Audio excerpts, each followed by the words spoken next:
Hello class 11, welcome to the easy eco class. So class आज का हमारा एक नया टॉपिक है टाइप्स ऑफ फ्रीक्वेंसी कर्व्स। हमने फ्रीक्वेंसी कर्व पढ़े थे। मैंने क्या बताया था, फ्रीक्वेंसी कर्व में जो स्मूथ हैंड से बनते हैं उन्हें हम फ्रीक्वेंसी कर्व बोलते हैं। ठीक है, तो आज वही हम उसके टाइप्स पढ़ेंगे। ठीक, फ्रीक्वेंसी कर्व्स के क्या टाइप होते हैं देख लेते हैं। Different shapes of frequency curves. पहला है आपका नॉर्मल और सिमेट्रिकल कर्व। नॉर्मल और सिमेट्रिकल कर्व क्या होते हैं? जो नॉर्मली हम स्मूथ हैंड से बनाते हैं उन्हें हम नॉर्मल और सिमेट्रिकल कर्व कहते हैं। देखो, सिमेट्रिकल का मतलब अगर आपको पता होगा, आप लोगों ने 9th या 10th में सिमेट्रिकल मैथ्स में पढ़ा होगा, वो ऐसे शेप्स होते हैं जिनको जब हम 20 से डिवाइड करते हैं तो इधर का पार्ट और इधर का पार्ट सेम होता है। जैसे मान लो अगर मैंने ये स्क्वायर लिया है और इसको मैं अगर 20 से डिवाइड करती हूँ या काटती हूँ तो ये पार्ट और ये पार्ट सेम होता है। इसे हम कहते हैं सिमेट्रिकल। ठीक है, इसे हम क्या कहते हैं? सिमेट्रिकल कहते हैं। पढ़ लेते हैं नॉर्मल और symmetrical curve. In such curve frequencies tend to increase gradually followed by the tendency to stabilise and finally the tendency to decline. क्या बोला गया है कि ये एक ऐसे कर्व्स होते हैं जो स्टार्टिंग में जिस हिसाब से बढ़ते हैं उसी हिसाब से एंड में डिक्लाइन भी होते हैं। मतलब एक इनमें स्टेबिलिटी होती है कि जिस स्टेबल तरीके से ये बढ़े हैं, इन्होंने हाइट पकड़ी है, उसी स्टेबल तरीके से ये डिक्लाइन भी होंगे। मतलब एट द एंड ये डिक्लाइन होंगे तो उसी स्टेबल तरीके से ही होंगे। ठीक है, फॉर एग्जाम्पल समझ लो कि ये बनते कैसे हैं कर्व। पढ़ लीजिए, देख लीजिए, ये कुछ ऐसे कर्व बनते हैं हमारे सिमेट्रिकल कर्व जो होते हैं कि एक स्टेबल तरीके से बढ़े, ठीक, और फिर एक स्टेबल तरीके से ही डिक्लाइन हुए। मतलब अगर हम इसको 20 से कट करेंगे, ठीक है, तो ये इधर का पार्ट और इधर का पार्ट दोनों सेम होंगे। समझ में आ रही है बात? दोनों हमारे सेम होंगे। तो ये हमारे कौन से होते हैं? नॉर्मल और सिमेट्रिकल कर्व। जो हम अगर 20 से इनको डिवाइड करते हैं तो ये सेंटर से अगर डिवाइड करते हैं तो ये दोनों ही तरफ सेम आता है इसका पोर्शन। ठीक है, तो एक बार फिर से समझ लो कि ये एक ऐसे कर्व्स होते हैं जो एट द स्टार्टिंग ये सेम उससे स्टार्ट होते हैं, मतलब सेम एक स्टेबिलिटी से स्टार्ट होते हैं और एट द सेम उस पे ही ये एंड होते हैं। एक स्टेबल इनमें होता है, इन कर्व्स में स्टेबिलिटी होती है। ठीक है, ये लाइन हमेशा याद रखिएगा। Gradually followed by the tendency to stabilise and finally the tendency to decline. मतलब इंक्रीज भी उसी स्टेबिलिटी से होंगे और डिक्रीज भी उसी स्टेबिलिटी से होंगे। ये हमारे कौन से कर्व होते हैं? ये हमारा होता है symmetrical curve. Now come to the next है आपका पॉजिटिव स्क्यूड कर्व, जिसको हम लोग एसिमेट्रिकल कर्व भी बोलते हैं। पॉजिटिव स्क्यूड कर्व को हम लोग एसिमेट्रिकल कर्व भी बोलते हैं। एसिमेट्रिकल मीन्स जो सिमेट्रिकल का अपोजिट हो उसे हम एसिमेट्रिकल बोलते हैं। पढ़ लीजिए, एसिमेट्रिकल और skewness is the feature of statistical distribution which indicates that on both side of highest frequency marks the frequency do not decrease at the uniform rate। मतलब मैंने क्या बताया था वहां पे नॉर्मल में कि जिस हिसाब से इसने हाइट पकड़ी है, मतलब अगर मान लीजिए जो जैसे हमारी यहाँ पे सेलिंग हो रही है उसी हिसाब से हमारी सेलिंग यहाँ पे आके मैक्सिमम हुई और फिर उसके बाद जैसे जैसे ये बढ़ी थी वैसे वैसे ही सेलिंग हमारी कम हुई किसी कमी की वजह से।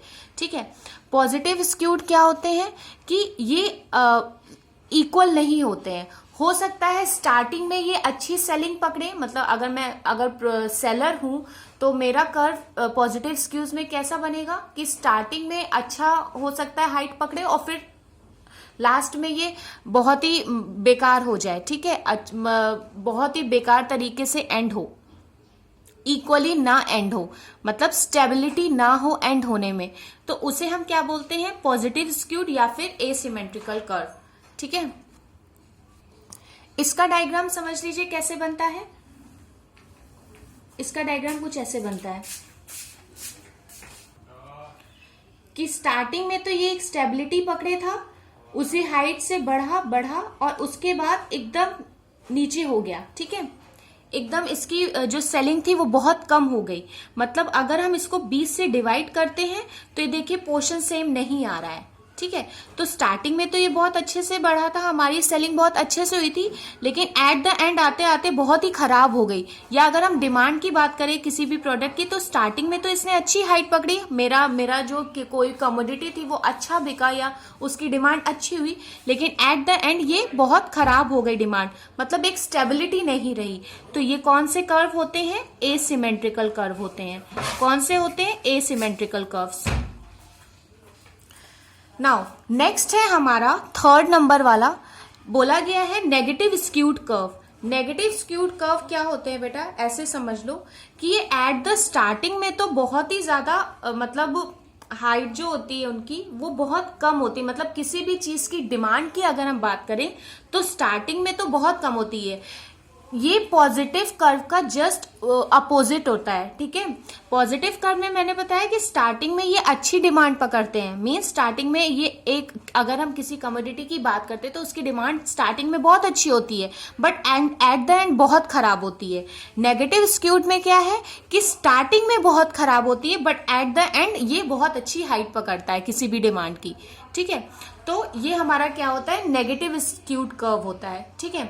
इसका डायग्राम समझ लो कैसे बनता है। नेगेटिव स्क्यूड कर्व का डायग्राम समझ लीजिए कैसे बनता है। मैंने क्या बोला? स्टार्टिंग में लो रहता है, तो स्टार्टिंग में तो लो रहता है, ठीक है। फिर एट द एंड ये एकदम से हाइट पकड़ता है, ठीक। स्टार्टिंग में देखिए लो है, फिर एट द एंड इसने एकदम से हाइट पकड़ी। मतलब किसी भी कमोडिटी की स्टार्टिंग में डिमांड बहुत कम थी, या अगर मैं किसी सेलिंग पर्पस की बात करूं तो स्टार्टिंग में मेरी सेलिंग बहुत खराब थी, बट एट द एंड कुछ ऐसा हुआ कि मेरी सेलिंग ने हाइट पकड़ ली, ठीक है। तो ये हमारे क्या होते हैं? नेगेटिव स्क्यूड कर्व होते हैं। क्या होते हैं? नेगेटिव स्क्यूड होते हैं, ठीक। ये हम टाइप्स ऑफ फ्रीक्वेंसी कर्व पढ़ रहे हैं, और ये देखो सारे ही हमारे कर्व स्मूथ हैंड से बन रहे हैं, ठीक। अब नेक्स्ट है आपका U shaped curve. U shaped curve आप लोगों ने लगभग पढ़ा ही होगा। यू शेप्ड कर्व सबसे नॉर्मल होता है। कैसा होता है? कुछ ऐसे बनता है, ठीक है। ये क्या होता है? यू शेप कर्व, कि स्टार्टिंग में हमारी जो कोई भी चीज की डिमांड थी वो ठीक थी, हाइट पे थी, फिर उसके बाद वो धीरे धीरे कम हुई, फिर एक ऐसा लेवल आया कि बहुत ही ज्यादा मतलब खराब हो गया लेवल, फिर उसने हाइट पकड़ी, ठीक है। तो ये कौन सा कर्व होता है? यू शेप्ड कर्व होता है। मतलब किसी भी कमोडिटी की पहले स्टार्टिंग में तो ठीक था, मतलब जैसे हमने लॉन्च किया उस कमोडिटी को तो स्टार्टिंग में ठीक था, फिर वो उसकी सेलिंग धीरे धीरे कम हुई, उसकी डिमांड धीरे धीरे कम हुई, फिर एक ऐसा टाइम आया कि उसकी डिमांड एकदम ही गिर गई, और कुछ ऐसे चेंजेस के बाद उसकी डिमांड एकदम से हाइट पकड़ गई, तो उसे हम क्या बोलते हैं? यू शेप्ड कर्व बोलते हैं। क्या बोलते हैं? यू शेप्ड कर्व बोलते हैं, ठीक। ये था हमारा यू शेप्ड कर्व। कौन सा था? U shaped curve. अब आ जाते हैं, बात करते हैं दूसरे कर्व की। नेक्स्ट है आपका जे शेप्ड कर्व। जे शेप्ड कर्व बताने की जरूरत नहीं है, बहुत ही नॉर्मल कर्व होता है। जे शेप्ड हो गया आपका, यू शेप्ड हो गया, इन सबको बताने की ज्यादा जरूरत नहीं है। जे शेप्ड कर्व कैसे बनता है बता देती हूं आप लोगों को। जे शेप्ड कर्व कुछ आपका ऐसे बनता है, ऐसे ऐसे हमारा जे बनता है ना, ऐसे हमारा जे शेप्ड कर्व होता है। मतलब किसी भी कमोडिटी की सेलिंग या डिमांड हमारी पहले कम हुई, जब हमने लॉन्च ही किया तो बहुत कम थी, और फिर उसके बाद एकदम से बढ़ गई, ठीक है, एकदम से उसने हाइट पकड़ ली। तो ये कौन सा होता है हमारा? ये होता है हमारा जे शेप्ड कर्व। कौन सा होता है? जे शेप्ड फ्रीक्वेंसी कर्व बोलते हैं इसको, ठीक। जे शेप्ड कर्व समझ में आ गया कि मतलब किसी भी कमोडिटी की डिमांड या हम किसी कमोडिटी की सेलिंग की बात करें तो वो बहुत पहले कम रही, फिर एकदम से कुछ ऐसा हुआ कि उसकी डिमांड या फिर सेलिंग बहुत बढ़ गई, तो उसे हम क्या बोलते हैं? जे शेप्ड कर्व बोलते हैं। बाय मॉडल कर्व से पहले मैं रिवर्स जे शेप्ड कर्व बता देती हूँ। रिवर्स जे शेप्ड कर्व क्या होता है? ये जस्ट जे शेप्ड कर्व के उल्टा होता है। कैसे? आपका यहाँ पे कैसा बना? बिल्कुल जे की तरह। रिवर्स में क्या हो जाएगा? उल्टा हो जाएगा, ऐसे, ठीक। क्या हुआ कि किसी भी कमोडिटी की डिमांड पहले बहुत मतलब अच्छी थी, फिर उसके बाद धीरे धीरे कम हो गई, और एक ऐसा टाइम आया कि बहुत ही कम, और फिर उसके बाद धीरे से उसने उठना चालू किया, ठीक है। पहले जब हमने लॉन्च किया तो ठीक थी, फिर उसके बाद वो कम होती गई वो डिमांड, फिर एक ऐसा टाइम आया कि वो बहुत खराब हो गई उसकी डिमांड, और फिर धीरे धीरे उसने फिर से उठना चालू किया किसी चेंजेस की वजह से। तो ये क्या होता है हमारा रिवर्स जे शेप्ड कर्व, RJC कह सकते हैं इसको, ठीक है, रिवर्स जे शेप्ड कर्व, ठीक है, इसको बोलते हैं। अब आ जाते हैं बाय मॉडल कर्व में। बाय मॉडल कर्व क्या होता है समझ लो। बाय मॉडल कर्व वो कर्व होता है जिसमें हमारी डिमांड पहले बढ़ती है, फिर कम होती है, फिर बढ़ती है, फिर कम होती है, फिर बढ़ती है, फिर कम होती है। ये होता है हमारा बाय मॉडल कर्व। मतलब किसी भी कमोडिटी की डिमांड जब हमने उसे लॉन्च किया तो बढ़ी, एक अच्छी हाइट पकड़ी, फिर उसके बाद वो एकदम गिर गई, फिर एक हाइट पकड़ी बढ़ी, फिर एकदम गिर गई, फिर एक हाइट पकड़ी बढ़ी, फिर एकदम गिर गई।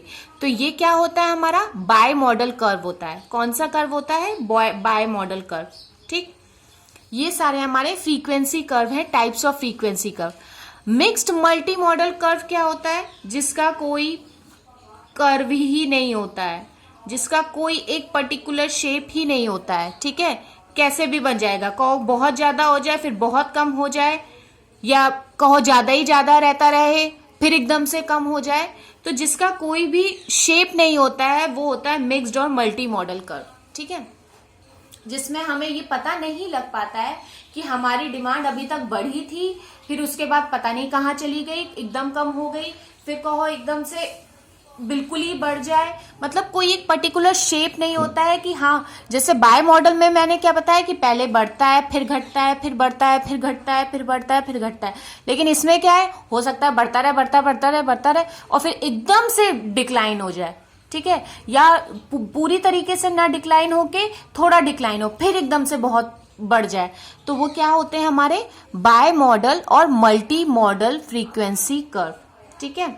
अब फ्रीक्वेंसी कर्व में आप लोगों ने एक देखा होगा ऐसे ऐसे ऐसे ऐसे ऐसे ऐसे, ये हार्ट बीट का होता है ना, ये भी एक फ्रीक्वेंसी कर्व होता है, ठीक है। तो ये सारे हमारे टाइप्स ऑफ फ्रीक्वेंसी कर्व थे। आज का हमारा यही टॉपिक था। अब प्रेजेंटेशन ऑफ डाटा हम फिनिश करते हैं, ज्यादा इतना जरूरी नहीं है। नेक्स्ट हमारा माइक्रो से चैप्टर होगा कॉस्ट, ठीक है क्लास। Thank you class.